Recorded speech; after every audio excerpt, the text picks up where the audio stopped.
National ನ್ಯೂಸ್ಗೆ ಸ್ವಾಗತ. ಲೋಕಸಭಾ ಚುನಾವಣೆಗೆ ನಾಮಪತ್ರ ಸಲ್ಲಿಕೆ ಪ್ರಕ್ರಿಯೆ ಆರಂಭ. ಏಪ್ರಿಲ್ 19ರಂದು 102 ಕ್ಷೇತ್ರಗಳಿಗೆ ನಡೆಯಲಿರುವ ಮೊದಲ ಹಂತದ ಲೋಕಸಭಾ ಚುನಾವಣೆಗೆ ನಾಮಪತ್ರ ಸಲ್ಲಿಕೆ ಪ್ರಕ್ರಿಯೆ ಇಂದಿನಿಂದ ಆರಂಭವಾಗಿದೆ. ಚುನಾವಣಾ ಆಯೋಗದ ಪ್ರಕಾರ ಮಾರ್ಚ್ 27ರಂದು ನಾಮಪತ್ರ ಸಲ್ಲಿಸಲು ಕೊನೆಯ ದಿನಾಂಕವಾಗಿದೆ.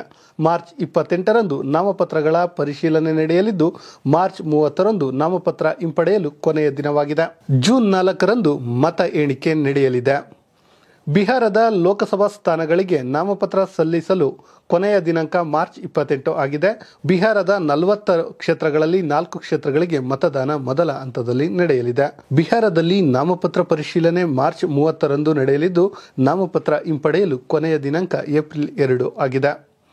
ಮೊದಲ ಹಂತದ ಚುನಾವಣೆಯಲ್ಲಿ ಅರುಣಾಚಲ ಪ್ರದೇಶ, ಅಸ್ಸಾಂ, ಬಿಹಾರ, ಛತ್ತೀಸ್ಗಢ, ಮಧ್ಯಪ್ರದೇಶ, ಮಹಾರಾಷ್ಟ್ರ, ರಾಜಸ್ಥಾನ, ತಮಿಳುನಾಡು, ಉತ್ತರ ಪ್ರದೇಶ, ಪಶ್ಚಿಮ ಬಂಗಾಳ, ಜಮ್ಮು ಮತ್ತು ಕಾಶ್ಮೀರ, ಲಕ್ಷದ್ವೀಪ ಮತ್ತು ಪುದುಚೇರಿಯಲ್ಲಿ ಮತದಾನ ನಡೆಯಲಿದೆ.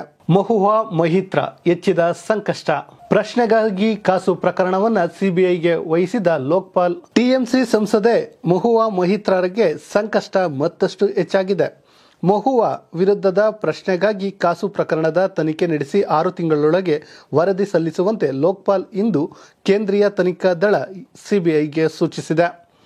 ಕಳೆದ ವರ್ಷ ಡಿಸೆಂಬರ್ನಲ್ಲಿ ಪ್ರಶ್ನೆಗಾಗಿ ಕಾಸು ಪ್ರಕರಣದ ಸಂಬಂಧ ಮೊಹಿತ್ರಾ ಅವರನ್ನು ಲೋಕಸಭೆಯಿಂದ ಉಚ್ಚಾಟಿಸಲಾಗಿತ್ತು. ನಂತರ ತಮ್ಮ ಉಚ್ಚಾಟನೆಯನ್ನು ಪ್ರಶ್ನಿಸಿ ಸುಪ್ರೀಂ ಕೋರ್ಟ್ ಮೊರೆ ಹೋಗಿದ್ರು. ಈ ಮಧ್ಯೆ ಟಿಎಂಸಿ ಮತ್ತೆ ಪಶ್ಚಿಮ ಬಂಗಾಳದ ಕೃಷ್ಣನಗರದ ಲೋಕಸಭಾ ಕ್ಷೇತ್ರದಿಂದ ಇವರನ್ನ ಅಭ್ಯರ್ಥಿಯನ್ನಾಗಿ ಮಾಡಿದೆ. ದುಬೈ ಮೂಲದ ಉದ್ಯಮಿ ದರ್ಶನ್ ಹೀರಾನಂದಾನಿ ಅವರಿಂದ ಹಣ ಪಡೆದು ಕೈಗಾರಿಕೋದ್ಯಮಿ ಗೌತಮ್ ಅದಾನಿ ಮತ್ತು ಪ್ರಧಾನಮಂತ್ರಿ ನರೇಂದ್ರ ಮೋದಿಯವರನ್ನ ಗುರಿಯಾಗಿಸಿಕೊಂಡು ಮೊಹಿತ್ರಾ ಲೋಕಸಭೆಯಲ್ಲಿ ಪ್ರಶ್ನೆಗಳನ್ನು ಕೇಳಿದ್ದಾರೆ ಎಂದು ಬಿಜೆಪಿ ಲೋಕಸಭಾ ಸದಸ್ಯ ನಿಶಿಕಾಂತ್ ದುಬೆ ನೀಡಿದ ದೂರಿನ ಮೇರೆಗೆ ಲೋಕ್ಪಾಲ್ ಆದೇಶವನ್ನು ನೀಡಿದೆ. ಲೋಕಪಾಲ್ ಆದೇಶದಲ್ಲಿ ದಾಖಲೆಯಲ್ಲಿರುವ ಸಂಪೂರ್ಣ ವಿಷಯವನ್ನು ಎಚ್ಚರಿಕೆಯಿಂದ ಮೌಲ್ಯಮಾಪನ ಮತ್ತು ಪರಿಗಣಿಸಿದ ನಂತರ, ವಿಶೇಷವಾಗಿ ನಿಶಿಕಾಂತ್ ದುಬೆ ಅವರ ಆರೋಪಗಳು ಅತ್ಯಂತ ಗಂಭೀರ ಸ್ವರೂಪದ್ದಾಗಿವೆ ಎಂಬ ಅಂಶದ ಬಗ್ಗೆ ಯಾವುದೇ ಸಂದೇಹವಿಲ್ಲ. ಸ್ಥಾನ ಮತ್ತು ಹೆಚ್ಚಿನ ಆರೋಪಗಳನ್ನು ದೃಢವಾದ ಪುರಾವೆಗಳಿಂದ ಬೆಂಬಲಿತವಾಗಿದೆ ಎಂದು ಲೋಕ್ಪಾಲ್ ಹೇಳಿದೆ. ಲೋಕಪಾಲ್ ಆದೇಶದಲ್ಲಿ ಮೊಹಿತ್ರಾ ಅವರನ್ನು ಆರ್ಪಿಎಸ್ ಎಂದು ಉಲ್ಲೇಖಿಸಲಾಗಿದೆ. ಲೋಕಪಾಲ್ ಪೀಠವು ನ್ಯಾಯಮೂರ್ತಿ ಅಭಿಲಾಷ್ ಕುಮಾರಿ ಮತ್ತು ಸದಸ್ಯರಾದ ಅರ್ಚನಾ ರಾಮಸುಂದರ್ ಮತ್ತು ಮಹೇಂದ್ರ ಸಿಂಗ್ ಅವರನ್ನು ಒಳಗೊಂಡಿತ್ತು.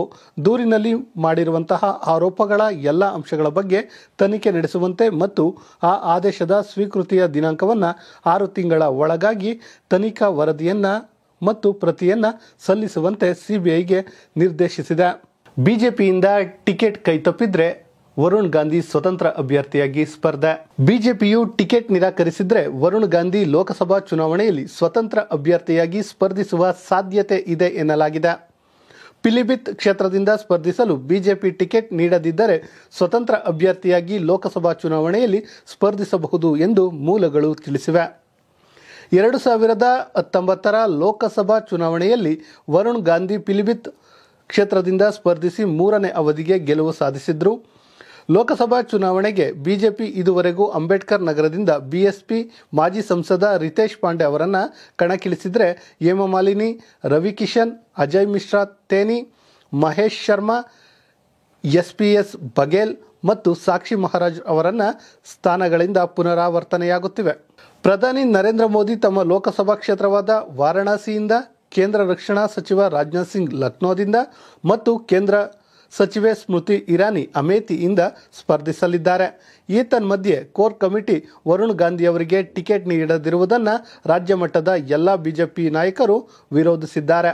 ಉತ್ತರ ಪ್ರದೇಶದ ಪಿಲಿಭಿತ್ನಲ್ಲಿ ಮೊದಲ ಹಂತದ ಮತದಾನ ನಡೆಯಲಿದೆ. ಅಖಿಲೇಶ್ ಯಾದವ್ ಪಿಲಿಭಿತ್ ಕ್ಷೇತ್ರಕ್ಕೆ ಸಂಬಂಧಿಸಿದಂತೆ ಎಸ್ಪಿಯ ಕೇಂದ್ರ ಕಚೇರಿಯಲ್ಲಿ ಮಹತ್ವದ ಸಭೆ ನಡೆಸಿದ್ದಾರೆ. ಮತ್ತೊಂದೆಡೆ ಅಖಿಲೇಶ್ ಯಾದವ್ ವರುಣ್ ಗಾಂಧಿಗೂ ಟಿಕೆಟ್ ನೀಡುವ ಬಗ್ಗೆ ಸುಳಿವು ನೀಡಿದ್ದಾರೆ. ಕೆಫೆ ಸ್ಫೋಟದ ಬಗ್ಗೆ ವಿವಾದಾತ್ಮಕ ಹೇಳಿಕೆ.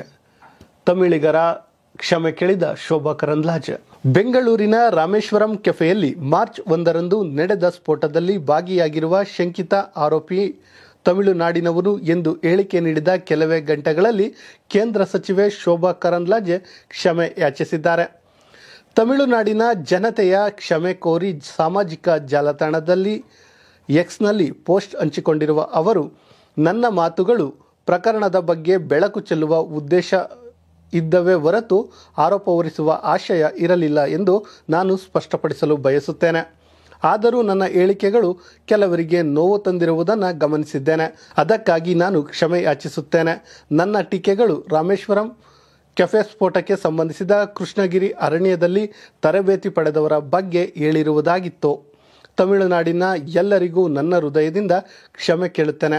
ಇದಲ್ಲದೆ ನಾನು ನನ್ನ ಇಂದಿನ ಮಾತುಗಳನ್ನು ಹಿಂದೆ ತೆಗೆದುಕೊಳ್ಳುತ್ತೇನೆ ಎಂದು ಬರೆದುಕೊಂಡಿದ್ದಾರೆ. ರಾಮೇಶ್ವರಂ ಕೆಫೆ ಸ್ಫೋಟದ ಬಗ್ಗೆ ಈ ಹಿಂದೆ ಶೋಭಾ ಕರಂದ್ಲಾಜೆ ಅವರು ತಮಿಳುನಾಡಿನಿಂದ ಬಂದ ವ್ಯಕ್ತಿಯೊಬ್ಬ ರಾಮೇಶ್ವರಂ ಕೆಫೆಯಲ್ಲಿ ಬಾಂಬ್ ಬಿಟ್ಟಿದ್ದ, ದೆಹಲಿಯಿಂದ ಬಂದ ವ್ಯಕ್ತಿಯೊಬ್ಬ ವಿಧಾನಸೌಧದಲ್ಲಿ ಪಾಕಿಸ್ತಾನದ ಪರ ಘೋಷಣೆ ಕೂಗಿದ್ದ, ಕೇರಳದಿಂದ ಬಂದ ವ್ಯಕ್ತಿಯೊಬ್ಬ ವಿದ್ಯಾರ್ಥಿಗಳ ಮೇಲೆ ಆಸಿಡ್ ಎರಚಿದ್ದ ಎಂದು ಮಂಗಳವಾರ ಹೇಳಿದ್ದರು. ಪಟ್ನಾಯಕ್ ಜನರನ್ನ ಭಾವನಾತ್ಮಕವಾಗಿ ಬ್ಲಾಕ್ ಮೇಲ್ ಮಾಡ್ತಿದ್ದಾರೆ ಎಂದಿದೆ ಕಾಂಗ್ರೆಸ್. ಮುಂಬರುವ ಲೋಕಸಭೆ ಹಾಗೂ ವಿಧಾನಸಭೆ ಚುನಾವಣೆಯ ಹಿನ್ನೆಲೆಯಲ್ಲಿ ಬಿಜೆಡಿ ಪಕ್ಷದ ವರಿಷ್ಠ ಹಾಗೂ ಮುಖ್ಯಮಂತ್ರಿ ನವೀನ್ ಪಟ್ನಾಯಕ್ ಅವರು ಬಹಿರಂಗ ಪತ್ರ ಬರೆಯುವ ಮೂಲಕ ಒಡಿಶಾ ಜನರನ್ನು ಭಾವನಾತ್ಮಕವಾಗಿ ಬ್ಲಾಕ್ ಮೇಲ್ ಮಾಡುತ್ತಿದ್ದಾರೆ ಎಂದು ಕಾಂಗ್ರೆಸ್ ಆರೋಪಿಸಿದೆ.